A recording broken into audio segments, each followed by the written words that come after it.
humano. Bienvenido a un corto documental de Marginal Media de vuestra serie favorita, los lugares más horribles del mundo. Después de 47 vídeos de esta serie, caso de que aún no te dieses cuenta, ya te lo digo ahora alto y claro. El mundo no es un lugar horrible. Los lugares nunca son horribles. Somos nosotros, humanos, quienes los convertimos en lugares horribles para vivir. Y esa tragedia duele más cuanta más belleza es destruida por la mano del hombre. Esa es la sensación que tengo con el lugar que os traigo hoy. Sugerencia de un hermano colombiano preocupado por la situación que vive Ituango, un municipio de Colombia perteneciente al departamento de Antioquia. Respondo con gusto a su petición. Hoy viajamos hasta el valle del río Cauca, el segundo más importante de Colombia, para explorar qué está pasando en Ituango y su región.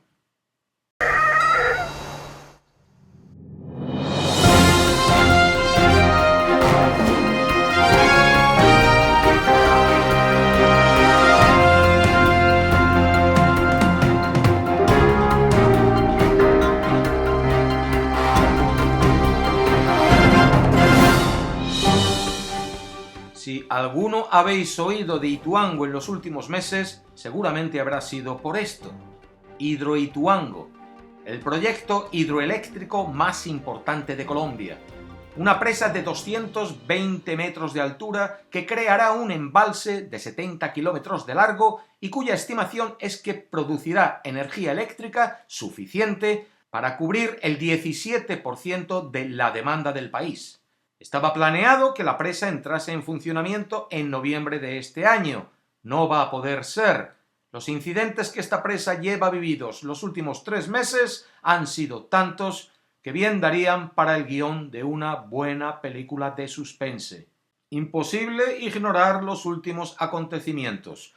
Pero como estos ya están bien documentados por los noticieros y otros vídeos, y yo quiero enfocar este en otra cosa, os presento solo una sinopsis de lo acontecido. El túnel de desviación del agua de la presa que se tapona, alerta. La presión del agua al subir que lo destapona, alivio. Un derrumbe de la montaña que vuelve a taponarlo. El bypass de emergencia que también se bloquea. La presa, aún sin finalizar de construir, que comienza a llenarse peligrosamente. Decisión de emergencia de inundar la casa de máquinas con toda su maquinaria para intentar dar salida al agua por ahí. Más de 2.000 trabajadores apresurándose a levantar la presa a la altura suficiente para que el agua encuentre salida por sus vertederos. El túnel bloqueado, que gracias a la presión del agua vuelve a desbloquearse. Pero esa presión del agua es tal que causa el pánico en localidades río abajo, puentes derrumbados, inundaciones y gente desplazada. El túnel que se vuelve a bloquear, la presa que vuelve a inundarse, la casa de máquinas por la que ahora escapa el agua que también se bloquea. El agua sube tanto que empieza a salir por las galerías que usan los trabajadores para acceder con su maquinaria a la presa. Ya ni trabajar se puede. El proyecto entero está ahora entregado a los antojos de la naturaleza. Alerta máxima para los pueblos aguas abajo. Si el agua sigue fluyendo por las galerías o sobrepasa la presa, existe un peligro real de que ésta colapse y afecte seriamente los municipios río abajo. Al primero de ellos, Puerto Valdivia, a una hora de que llegase la avalancha, directamente lo borraría del mapa. En el momento en que realizo este vídeo, el peligro inmediato parece haber pasado. Hace poco más de un mes, un equipo del Cuerpo de Ingenieros de los Estados Unidos de América visitó el lugar y presentó un informe sobre los diversos escenarios de riesgo que podrían darse a partir de ahora. Las respuestas al informe de los dos socios principales de este proyecto, el Departamento de Antioquia y EPM, Empresas Públicas de Medellín, tampoco son de lo más alentadoras para tranquilizar a la población.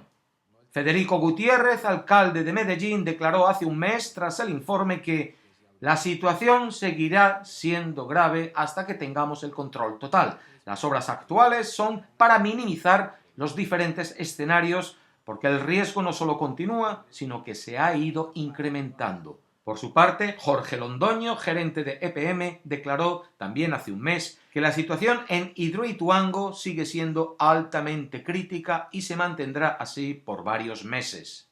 ¿Qué puede ser más horrible para las familias que durante generaciones vivieron sus modestas vidas a la orilla del río Cauca que tener que irse a dormir con la incertidumbre de si un alud de entre 10 y 40 millones de metros cúbicos de tierra se le puede venir encima en cualquier momento? Ponte en su lugar. ¿Puede haber algo más horrible que esa incertidumbre? Sí, la certidumbre de que como abras la boca para quejarte, te matan. De que no es la bajada del río, sino la subida, la que acabará con tu existencia y con la memoria que queda de quienes te precedieron. Sobre esto va realmente este vídeo, no sobre la noticia del peligro de la presa, sino sobre lo marginal, la información que normalmente no te llega, sobre las voces de quienes no pueden hablar porque si lo hacen se juegan la vida. El vídeo que presiento el hermano colombiano estaba pidiéndome, que más que lo que ocurre por debajo de la presa es río arriba. Las víctimas de este megaproyecto no son las que un antojo de la naturaleza pudiese causar, son las que la mano del hombre lleva ya causadas. Lo horrible no es lo que está por venir, es lo que ya está pasando. Dime, si a ti te quitan la tierra en la que tú y tu familia habéis vivido durante generaciones, o el modo de ganarte el sustento que siempre has practicado, ¿deberías de ser compensado o no? Si en el caso de un proyecto como este el interés de la nación fuese más importante que el de los individuos, ¿quién piensas tú que debería beneficiarse primero y más del proyecto? ¿Los socios minoritarios e inversores extranjeros o la gente que a la fuerza va a ser desplazada y o tener que buscar otra manera de vivir? Si te quitan tu tierra, si te quitan tu trabajo, si destrozan tu comunidad, ¿no tendrías derecho, al menos, a reclamar eso, tus derechos? Según la organización no gubernamental Global Witness, Colombia es el segundo país más peligroso de Latinoamérica para los defensores de la vida y del medio ambiente. Según escribo esto, ayer y anteayer ya asesinaron a alguno. Según cifras oficiales de la Defensoría del Pueblo, desde 2016 y hasta febrero de este año, 282 líderes sociales habían sido asesinados en Colombia. Y va a más, no a menos. Según el Centro Nacional de Memoria Histórica, en la zona de influencia de Hidroituango se cree que hay 643 víctimas de desaparición forzada. Se contabilizan 62 masacres en los 12 municipios donde se desarrolla el proyecto Hidroituango, sumando un total de 372 muertos. ¿Cuántos de estos muertos se deben a la construcción de este megaproyecto y cuántos a las cicatrices de la guerra civil que asoló el país? Los casos más recientes no dejan lugar a dudas. El pasado mayo, 2 líderes que se enfrentaban a Hidroituango fueron asesinados. A Hugo Albeiro Jorge Pérez le mataron a tiros el 2 de mayo cuando iba en moto con un sobrino suyo al que también asesinaron. Deja esposa y 12 hijos huérfanos. A Luis Alberto Torres Montoya le asesinaron 6 días más tarde mientras hacía sus labores de barequeo, minería artesanal. Ambos eran miembros de organizaciones pertenecientes al movimiento Ríos Vivos de Antioquía. Este movimiento ha sufrido 63 amenazas, 6 de sus integrantes han sido asesinados y se han dado 11 casos de desalojos masivos en los que se han visto afectadas 700 familias. Cuanto más se adentra uno en el pasado, más difícil es discernir qué muertos se deben a este proyecto y qué muertos a la guerra. Tal vez sea el momento de escuchar a alguien que ha vivido todo esto para saber cuándo se desató la violencia en torno a este proyecto. Llega Álvaro Uribe y compra las tierras de San Juan de Rodas, que es la mayoría de tierras que hay por acá. Él las compra y apenas las compra llega la violencia y empieza a desplazar gente, Y apenas se da el desplazamiento de nosotros, llega el megaproyecto. Y ese megaproyecto lo aprobó fue más de la gobernación porque es la mitad de EPM y mitad de la gobernación, el 50 y el 50, cuando ya Álvaro Uribe tenía las tierras acá en el cañón. Sobre el proyecto de la presa de Ituango se venía hablando desde hacía tiempo, pero no fue hasta que el expresidente Álvaro Uribe Vélez fue gobernador de Antioquia entre los años 1995 y 97 que realmente el proyecto echó a andar. Este es el listado de masacres y de muertos en la zona de influencia de Hidroituango que comienzan con el tiempo de su legislación y podrían estar ligadas a este proyecto. Las primeras de estas masacres, las de La Granja y El Haro, en el municipio de Ituango, son ya un caso bien documentado y reconocido como las masacres de Ituango, sobre el que ya se pronunció la Corte Interamericana de Derechos Humanos en 2006.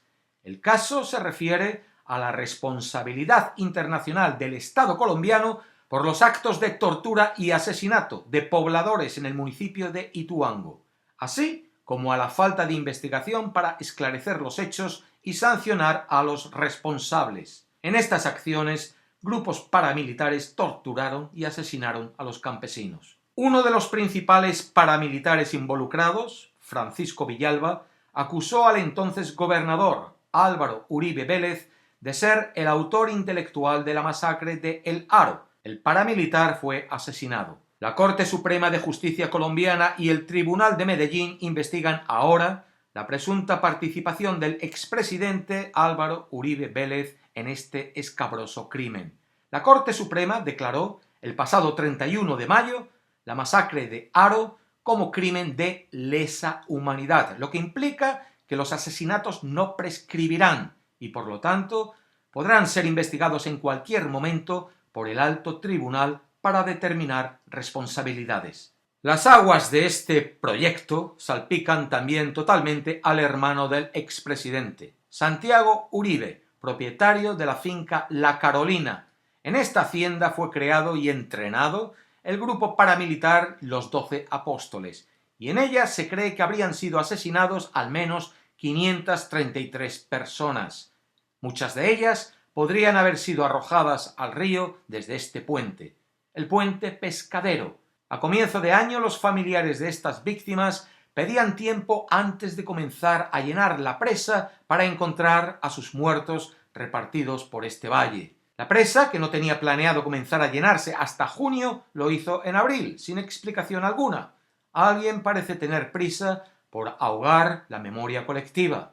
¿Quién está detrás de estas muertes? En 1996, con Álvaro Uribe como gobernador de Antioquia, el bloque minero de las Autodefensas Unidas de Colombia llegó a la zona para combatir a las FARC. El bloque minero fue posteriormente condenado por la masacre de El Haro. Un año más tarde, en uno de los últimos actos de gobierno de Álvaro Uribe, se constituyó la Sociedad Promotora de la Hidroeléctrica Pescadero, que se encargaría de la capitalización del proyecto de Hidroituango. A finales de 2011, una magistrada de la Sala de Justicia y Paz del Tribunal Superior de Medellín solicitó investigar hasta qué punto las acciones militares de las Autodefensas Unidas de Colombia habían beneficiado el proyecto energético. Su preocupación se sustentaba en la exposición que hiciera en Medellín la entonces fiscal 15 delegada ante la Unidad Nacional de Justicia y Paz, Patricia Hernández, que cuestionaba si hubiese podido existir una relación entre la presencia de los paramilitares en la zona y la creación de la sociedad. En otras palabras, si los paramilitares habían sido enviados allí para limpiar el área e iniciar las obras. No era más que una hipótesis, pero el volumen de información aportado por la fiscal ante la Sala de Justicia y Paz del Tribunal Superior de Medellín fue tal que los magistrados solicitaron que se investigara a los socios minoritarios del proyecto. La petición se quedó a medio camino. Un año después, la fiscal fue sacada de su puesto y trasladada. Quizás, con las investigaciones de ahora, tengamos más suerte. Quizás. Hasta entonces, los asesinatos y abusos siguen permitiéndose. Hace 3 meses, el Parlamento Europeo envió una carta al presidente de Colombia, Juan Manuel Santos, denunciando las violaciones de derechos humanos y medioambientales que están ocurriendo en los municipios antioqueños afectados por la hidroeléctrica. Hacen referencia a desalojos forzados, a ausencia de compensación justa, reubicación, acceso a tierras, impactos en la salud y en el ambiente.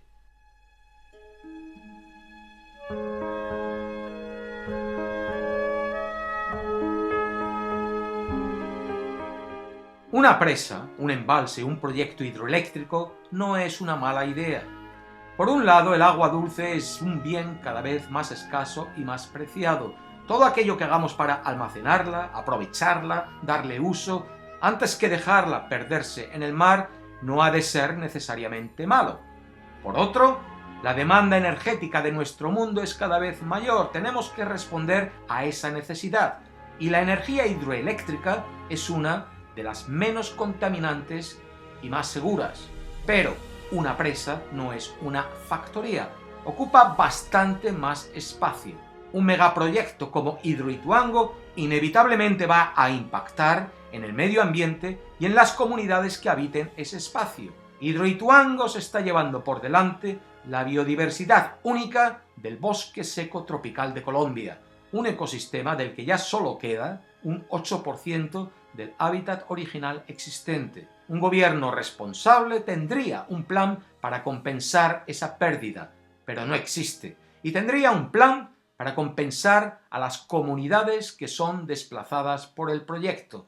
Y aquí es donde el gobierno colombiano falla una y otra vez y condena a Ituango a convertirse en un lugar horrible para sus habitantes. Probable que el proyecto supere sus problemas estructurales y con el tiempo Colombia lo presente al mundo como Egipto presenta sus pirámides, un orgulloso logro de la ingeniería de su tiempo. Entonces, tal como no recordamos la vida de los miles de esclavos que perecieron bajo las arenas del desierto haciendo posible esas pirámides, no recordaremos la existencia de estos cientos de colombianos cuya memoria quedará ahogada para siempre en el fondo del embalse de Hidroituango.